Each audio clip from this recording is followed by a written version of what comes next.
जय शिव शंभू। आज की यह कथा आपको एक ऐसे सत्य से परिचित कराएगी जो ब्रह्मा जी और विष्णु जी तक नहीं समझ पाए थे। जब संपूर्ण सृष्टि में यह प्रश्न उठा, कौन सबसे बड़ा, जब स्वयं ब्रह्मा जी और विष्णु जी इस उत्तर को जानने के लिए भटक उठे, तब एक दिव्य प्रकाश प्रकट हुआ। एक अग्नि स्तंभ जो अनंत था, जिसका कोई आदि नहीं और अंत नहीं। उस अग्नि स्तंभ से प्रकट हुआ एक रहस्य, एक सत्य और एक ऐसा रूप जिसे आज संसार शिवलिंग के नाम से पूजता है। यह कोई साधारण कथा नहीं है, यह है लिंगोद्भव की वह दिव्य लीला जो आपको ईश्वर की असली पहचान से साक्षात्कार कराएगी।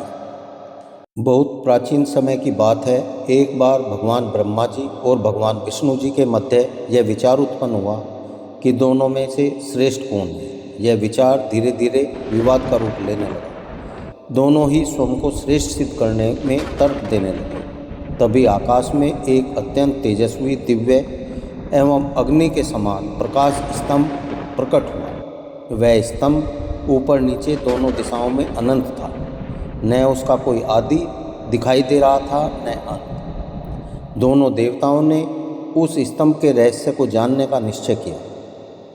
भगवान विष्णु जी ने निर्णय लिया कि वे स्तंभ के नीचे की ओर जाकर उसका मूल पता लगाएंगे, जबकि ब्रह्मा जी ने ऊपर की ओर जाकर उसका शिखर खोजने लगे। दोनों देवता अनेक युगों तक खोजते रहे, परंतु उन्हें न आदि मिला न अंत। विष्णु जी अनंत लौट आए और स्वीकार किया कि वह स्तंभ अनंत है, उसका कोई और छोर नहीं है। किंतु ब्रह्मा जी ने भ्रमवश यह कहा कि उन्होंने उस स्तंभ का शिखर देख लिया है। उन्होंने केतकी पुष्प को भी साक्षी बना दिया और उससे झूठ की पुष्टि करवाई। तभी वह स्तंभ तेज से भर उठा और भगवान शिव उससे प्रकट हुए।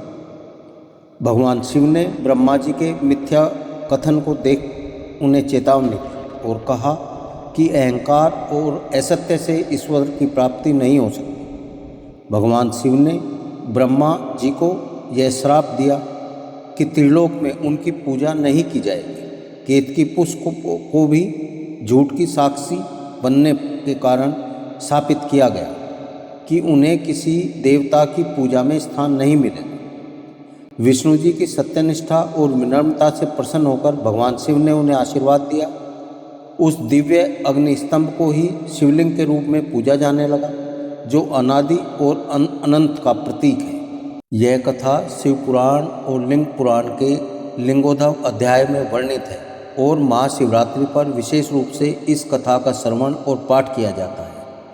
जब ब्रह्मा जी और विष्णु जी जैसे देवता भी ईश्वर के स्वरूप को न समझ सकें, तो हम और आप किस अहंकार में जी रहे हैं। यह कथा हमें केवल भगवान शिव के तेज का बोध नहीं कराती, यह हमें सिखाती है कि सत्य स्वीकार करने में ही शक्ति है और विनम्रता में ही ईश्वर का वास है। भगवान शिव न आदि हैं न अनंत, वे केवल हैं। वे ही अनंत हैं, वे ही शून्य हैं और उस अनंत को जानने का पहला कदम है अहम का विसर्जन। अगर शिव की ये लीला आपको प्रेरणा दे गई हो तो नीचे लिखिए हर हर महादेव और इस दिव्य गान को दूसरों को जरूर साझा करें। हमारे साथ ऐसे ही भावपूर्ण यात्राओं में बने रहने के लिए चैनल जेराडाइज एस्ट्रो सर्विसेज को जरूर सब्सक्राइब करें। हमारे साथ जुड़ने के लिए आपका बहुत बहुत धन्यवाद।